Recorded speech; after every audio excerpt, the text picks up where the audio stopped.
graded your reports on the Scarlet Letter? Ooh, what'd I get?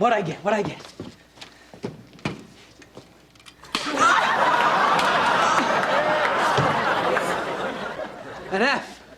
Wow. Just like Demi Moore in that movie. You know, The Juror? Thanks.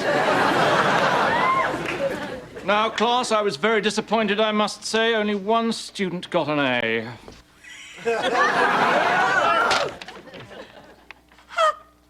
A B? B. Wow. It's like the first time in 10 years you got anything but an A. God, you must feel like dirt. Wait till I tell Paul Zimmerman, school reporter. All right, maybe I shouldn't say anything. I can keep a secret. By the way, did you know Zimmerman's gay? Did you hear about Amber's yeast infection? Mr. Monteleone, there must be some mistake here. Oh, I get it. This is a joke. You guys, where's the camera? Is it April 1st? It's no joke, Miss Malloy. Your grade is correct. Amber, you were the only one who got an A. Wait till my parole officer hears about this. But I wrote an imaginative essay comparing Hester Prynne's struggle to the charges against Benazir Bhutto in modern-day Pakistan. All she did was write exactly what you said in class. Hester did a bad thing and was punished, as she should have been, the little tramp. Well, I read it 40 years ago, and that's what I remember. Now, rather than weep about your grades, prepare yourselves for next week's oral reports. They will determine your final grade. Mr. Monteleone, I still don't know what I did wrong here. I mean, isn't the whole point of reading books to form your own ideas, to stimulate thought, to interpret? You're cutting into my coffee and cigarette time. Your grade is a B. I can handle a B. I'm not one of those kids that's driven and driven and driven to get an A no matter what. I can deal with a B. No, I can't. What are you complaining about? I got staples on my chest. You don't see me crying. Shut up.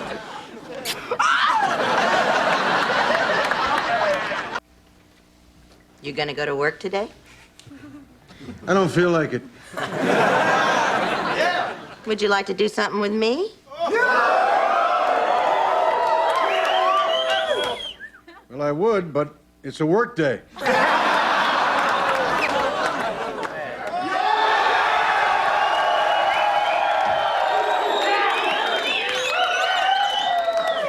What's wrong, sweetheart?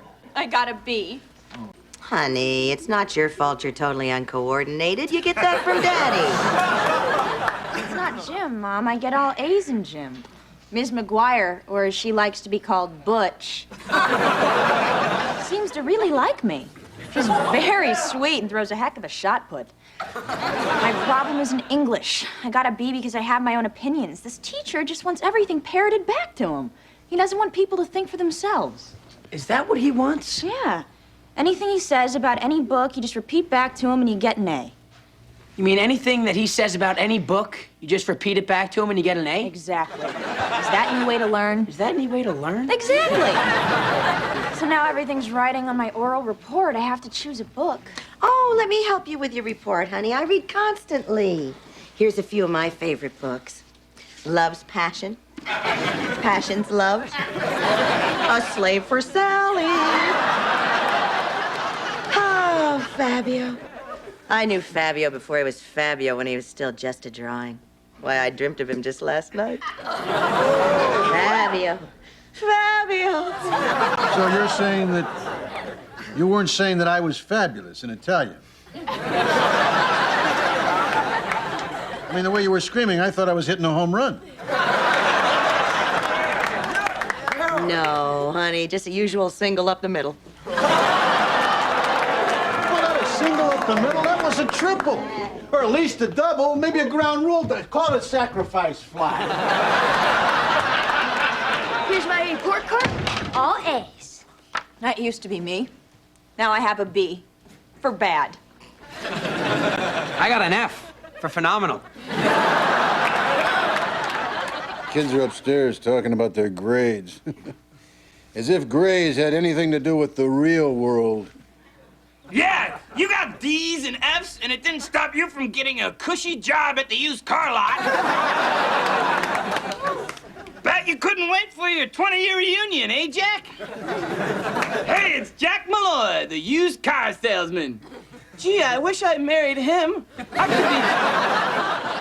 could be driving around in a 5-year-old Taurus. What? You know, sometimes I wish I could go back to high school for a while. I'd be just like those kids on 90210. They're my age. And I got more hair than that Dylan. And I'm a lot more fun than those kids on Party of Five. A root canal is more fun than those Party of Five kids. You know, the entertainment industry could use a new action hero. They're all either too old, too fat, or don't speak English. Or like Stallone, all three. Folks, introducing Rex Floppy. He takes his women like Noah took his animals. 2 at a time.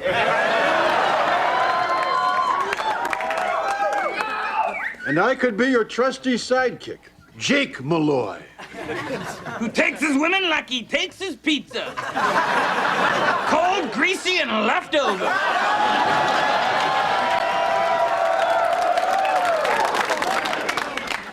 When you're starving, anything tastes good. You know, Floppy, I think we really should make a movie. Just a nice little independent feature that we could get some nerdy executive to see at Sundance and then pay us $1 million, you know, to justify the ski trip. I'm getting an idea. 2 guys in a basement, and a lot of naked girls come visit them. I'd see it. A Floppini production.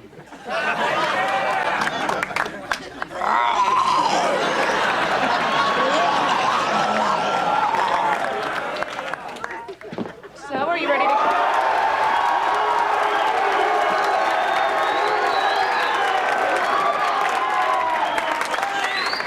So, are you ready to cave in like the rest of us? No, I'm not giving in to the intellectual fascism of Mr. Monteleone. I've done what great rebels have done throughout history. I tattled on the tyrant. I wrote a letter to the school board, and he should be out of here quicker than a Meryl Streep film is out of the theaters.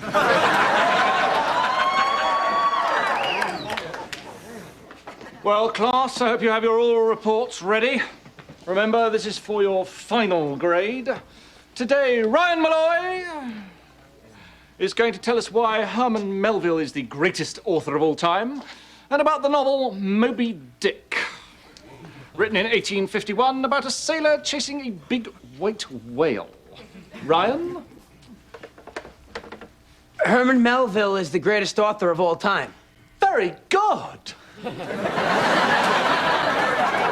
And, he wrote a book called Moby Dick, and it was about, a white whale, a big one.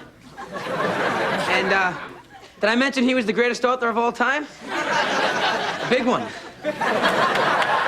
Darn, you're excellent, Mr. Malloy. What about the fact that some say Melville beat his wife?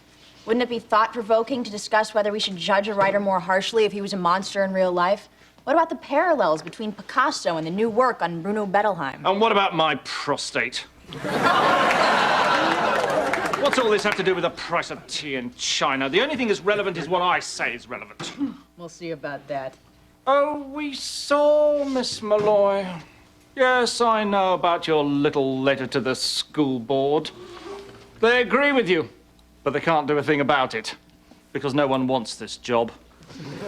So long as I don't mention God in this classroom, I can't be fired. You said the God word? Who's going to believe you? God, God, God, God, God. See, no one can stop me. I may not be able to afford a Geo Metro, but I can do this. Your paper deserved an A, but you get an F. Why? Because I can't pay my electric bill. I can do what I want. Not out in the world, where I'm just a crazy old man living on cat food and stealing apples from Lucky's.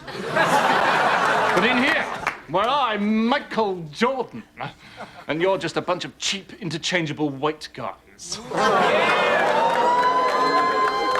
Here, do whatever I want. Ryan Malloy, A. The rest of you will give your oral reports next time. Who knows, perhaps I'll be sober by then. Read the books if you want, but this is what they're about. I have found that it is better to read what I say first, and then to just glance over the book, because then you know what you should be thinking.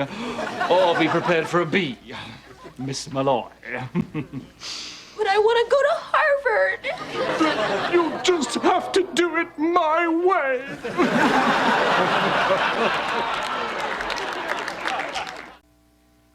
Now that was a triple. You barely beat out that bunt. Hey, guys. How'd it go in school? Oh, this parroting thing really works great. It's a breakthrough, an epiphany. That's the right word, right? Did you hear someone use it that way? Yeah. Yeah, that's the right word.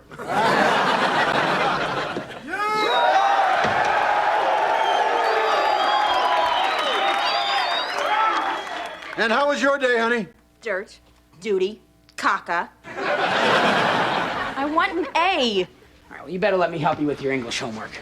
Here are Mr. Monteleone's opinions on all the books for the final exam. I looked them over, and he's right. I can't believe this. He says that Joseph Heller's Catch-22 is a novel about World War II. Hello, Mr. Heller? Mr. Joseph Heller? Don't you think it's a little simplistic to say that Catch-22 is just a book about World War II? Isn't it about the timeless, universal struggle of the individual to survive in the face of an absurd, uncaring society?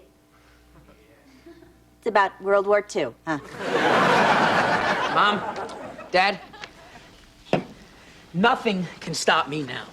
Before, I had no hope, but now I realize that as long as someone speaks first, I'm a genius. I understand the meaning of life. You just regurgitate other people's ideas. Or I could be a network executive. Let's see. Okay, we need a hit show, right? So Friends is a hit show. So we'll make a show like Friends, except with a twist. Instead of having 3 guys and 3 girls, we'll make it 3 girls and 3 guys. And instead of having it take place at a coffee house, we'll make it A juice bar. I got it. A juice bar. Yeah. Oh, I like it. Wow, you should run a network. Well, I hear there's gonna be a big shakeup at ABC. Yeah. Hello, Mr. Mailer? I just have a few questions about your book, The Naked and the Dead. No, I'm not naked. What does it matter what I look like? Yes, I'm sure you could drink me under the table. Now, about your books. Yes, you are the toughest living author. Next to you, Truman Capote was a big Nancy boy. You're a bear, grr. Now, could we please get on with this conversation? 5th rock from the sun? The moon. None of these famous authors seem to care how I interpret their work. They're just happy I bought the hardcover. When they heard I lived in LA, they wanted to pitch me a movie. Maybe I should just give in and play the game. I'll just do what everyone says. Do what everyone says. Do what everyone says. It was a smoky night. The hot wind was blowing through my fur, and I was feeling more pressure than B. Arthur's bar stool. I was waiting for my partner, Jake, to arrive.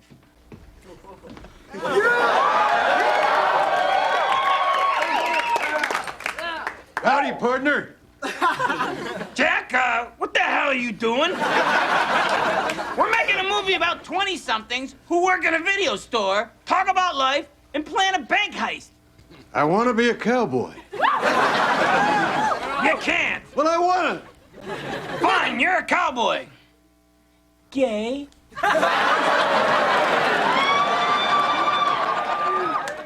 So, when are the chicks coming? Soon, Jack, soon. All right? Take one. So here we are, two 20-something clerks in a video store, one of whom is a cowboy. A man's man. Well put, Jack. You know, a lot of this plot revolves around breasts. You did get some girls, didn't you? You bet your little booties I did. I went down to the bus station and I handed out flyers. Young girls wanted, underline the word young. Nudity required, major motion picture. Come to my basement. I think I hear the girls coming now.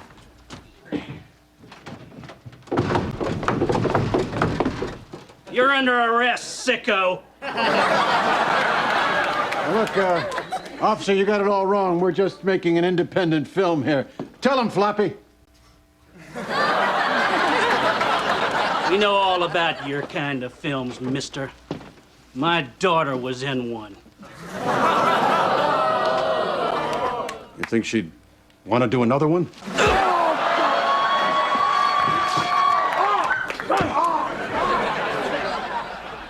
Yep, it was a smoky night, and the only sound was the thump, thump, thump on the tender skull of a midnight cowboy. Fade out. Thank you.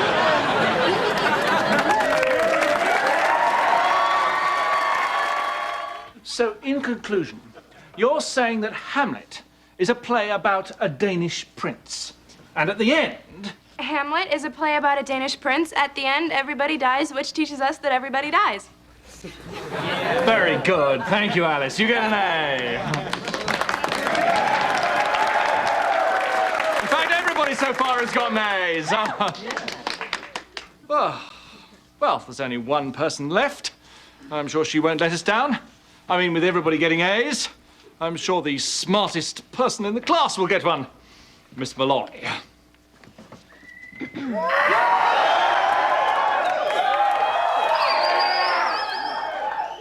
Hamlet is the best play ever. It has 5 acts. It is by William Shakespeare. It is about a Danish prince. At the end, everybody dies, which teaches us that everybody dies. That's very good. And that's exactly what you think, isn't it? Many scholars think that. You don't think that Hamlet is really symbolic of something else? Some struggle inside all of us? You don't feel the need to compare him to, say, oh, Bill Clinton? No. I know you've had other thoughts before about all of this, but I think you can see this is a clearer, more concise, more accurate reading than yours, that your reading was completely wrong. Don't you think so, Miss Malloy? Yes. No. I completely disagree. Am I the only one here who sees the irony in this? Hamlet's problem is that he thinks too much, yet no one in this class thinks at all. Just because a parrot says pretty bird, that doesn't mean that it is a pretty bird. Pretty bird. People write to be interpreted. The whole point of writing a book is to make people think for themselves, not just to spell it out for them. That's what TGIF is for. There's only 20 people left in the U.S. who actually enjoy reading. Don't break the spirit of one of them. Which? Pretty bird. Pretty bird. Yes, I like to read and I admit it. And I like to think. And if you think that I don't deserve an A because I think, then you know what? I don't want your A. I got a B. Oh, Mr. Monteleone gave me a B.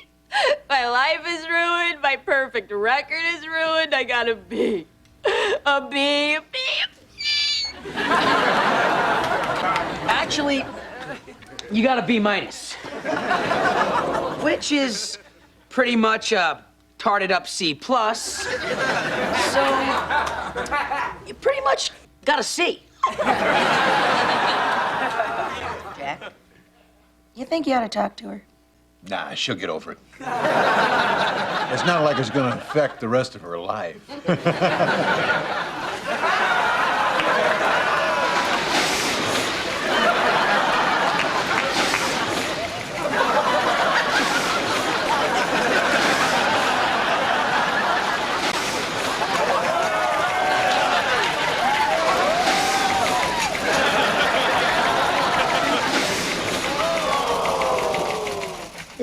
all-black dress ready for my funeral? Yes, dear. She's dying. Monteleone.